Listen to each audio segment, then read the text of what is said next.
غیر ڈرامے کی اگلی قسط میں آپ دیکھیں گے کہ سب کچھ ٹھیک ہونے لگا تھا۔ سالس اور وفا کے بیچ میں سب بہت خوش تھے۔ ایسے میں ان کی خوشیوں کو غارت کرنے کے لیے تحریم اپنی چال چلتی ہے۔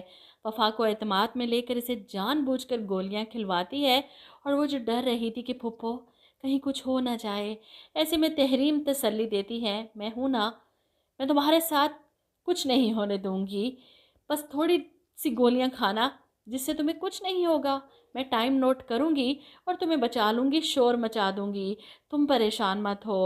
اور وہی سب ہوتا ہے۔ فرجاد سمیت سب گھر والے ہاسپٹل میں پریشان بیٹھے ہیں، اور تحریم جو اس سارے فساد کی جڑ ہے سب کچھ جانتی ہے کہ شفا کو کچھ نہیں ہونے والا۔ بس سالس پر پریشر ڈالنے کے لیے گیم کھیلی ہے انہوں نے، اور اس میں کامیاب بھی ہو جائیں گی۔ جب سالس وفا اور اپنے پیرنٹس کے ساتھ لنچ انجوائے کر رہا تھا، ایسے میں اسے میسج آتا ہے تحریم پھپھو کا کہ شفا نے خودکشی کر لی۔ یہ سن کر سالس کا تو دل گھبرا جاتا ہے۔ ابھی یہاں پر وہ ضروری کام کا کہہ کر وفا کے ساتھ اٹھ کر گھر پہنچتا ہے، کمرے میں جا کر روتا ہے۔ اپنی ماں کے سامنے ظاہر نہیں کر سکتا تھا کیونکہ وہ پھر سے ناراض ہو جاتی، لیکن وفا کے سامنے تو رو سکتا ہے نا۔ بزدل انسان ہمیشہ لڑکیوں کے پیچھے چھپتا ہے، اور میں واقعی بزدل ہوں، کبھی تمہیں آگے کر کے خود کو بچا لیا اور کبھی اسے موت کے گھاٹ اتار دیا۔ میں تو محبت میں وفا نہ کر سکا، لیکن وفا سے شادی کی تو وہ نبھا نہ سکا۔ اب وفا سالس کو یوں ٹوٹتا ہوا دیکھ کر پریشان ہو جاتی ہے۔ اسے تو لگا تھا کہ سب ٹھیک ہو جائے گا، لیکن شفا کی اس حرکت نے پھر سے سب کچھ ملیا میٹ کر دیا۔ وہیں شفا کے گھر والے پریشان، خاص طور پر اس کی ماں، کہ مجھے تو سمجھ نہیں آ رہی کہ شفا ایسا کیسے کر سکتی ہے، آخر ایسا کیا ہوا ہے جو اس نے اتنا بڑا قدم اٹھایا۔ ایسے میں تحریم اس ساری بات کا الزام فرجاد پر لگاتی ہے، یہ سب کچھ اسی کی وجہ سے ہوا، اسی کی سختیوں نے شفا کو یہ قدم اٹھانے پر مجبور کیا۔ اسے تو ویسے ہی اپنی بہن سے کوئی دلچسپی نہیں، کوئی لگاؤ نہیں، اسے اس حال میں فرجاد نہیں پہنچایا ہے۔ ایسے میں فرجاد ہاسپٹل میں ہونے والے اس تماشے پر غصے میں دانت پیستا ہوا پھپھو کو چپ کرواتا ہے، بس کر دیں۔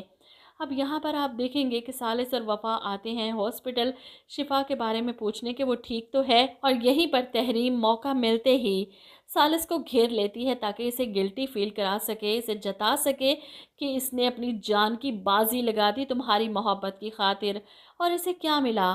تمہاری شادی، تمہاری بے وفائی، مرتی نہیں تو اور کیا کرتی؟ سالس پہلے ہی شرمندہ تھا، رو رہا تھا، اوپر سے تحریم خالہ کی باتوں نے اسے اور بھی زیادہ ڈس ہارٹ کر دیا۔ رہی صحیح کسر تحریم وفا پر نکال کر پوری کرتی ہے، اسے دھمکا کر کہ میں سب کو بتاؤں گی کہ تمہاری وجہ سے شفا نے خودکشی کی ہے، یاد رکھنا تم ہی ہو اس کی خودکشی کی وجہ۔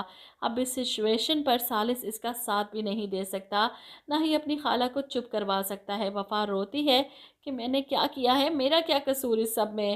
اور یہاں پر تحریم اس کو بازو سے دبوچ کر چلاتی ہے، سارا قصور ہی تمہارا ہے، تم حوا کی بیٹی نہ ہماری زندگیوں میں نہ ہی آتی اور نہ ہی ہمیں یہ دن دیکھنا پڑتا۔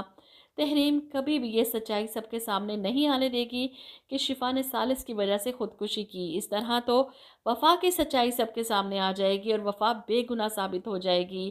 یہ تحریم کبھی نہیں چاہے گی، اسے اس وقت ذلیل بھی کرنا ہے، رسوا بھی کرنا ہے، سالس کی زندگی سے دور بھی کرنا ہے۔ اس کا بس چلے تو وفا کو راکھ بنا کر اڑا دے تاکہ حوا سے بدلہ لے سکے۔ پہلے ہی اچھی نہیں لگ رہی یہ تحریم اس کردار میں، اوپر سے لینزز لگا کر ساڑی چڑھا لیتی ہے، دہا درجے زہر لگ رہی ہے۔ آپ لوگ کیا کہتے ہیں اس بارے میں؟ کمنٹ کر کے اپنی رائے ضرور دیجیے گا۔